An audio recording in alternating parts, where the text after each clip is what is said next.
কাউকে পেছন থেকে আঘাত করার আগে নিজের অবস্থান জেনে নেওয়া অবশ্যই জরুরি। ধরুন, একটা সেতুর উপর অ্যাঙ্গেল করে একটা কাঠের পাত আছে, যেটার দুপাশে দুজন লোক দাঁড়িয়ে আছে, এবং এক পাশের একজন ব্যক্তি অন্যজনকে পেছন থেকে লাথি মেরে ফেলে দেওয়ার চেষ্টা করে। কিন্তু সে এটা ভাবে না যে যাকে সে ফেলার চেষ্টা করছে সে মানুষের সামনে থাকা কাঠের পাতই তার জন্য বিপদ হয়ে দাঁড়াচ্ছে। সে যখন আঘাত করবে ঠিক তখন সে নিজেও পড়ে যাবে।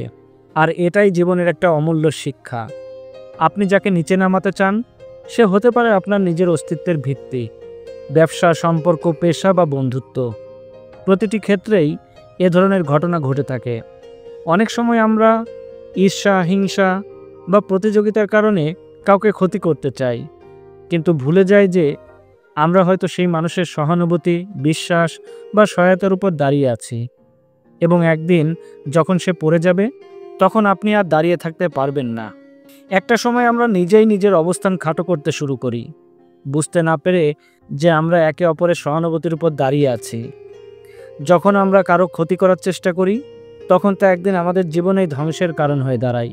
শেষ কথা হচ্ছে, আপনি যাকে নিচে নামানোর চেষ্টা করছেন একবার ভেবে দেখুন, আপনি কি তার উপর দাঁড়িয়ে আছেন? যদি সে পড়ে যায় তবে আপনিও হয়তো ততটাই নিচে চলে যাবেন। জীবন শুধু প্রতিযোগিতা নয়, এটি সহাবস্থানেরও একটি শিল্প। তাই একে অপরকে না সরিয়ে বরং একসাথে চলার চেষ্টা করুন। এই প্রতিযোগিতার যুগে টিকে থাকার প্রকৃত পথ হচ্ছে এটাই।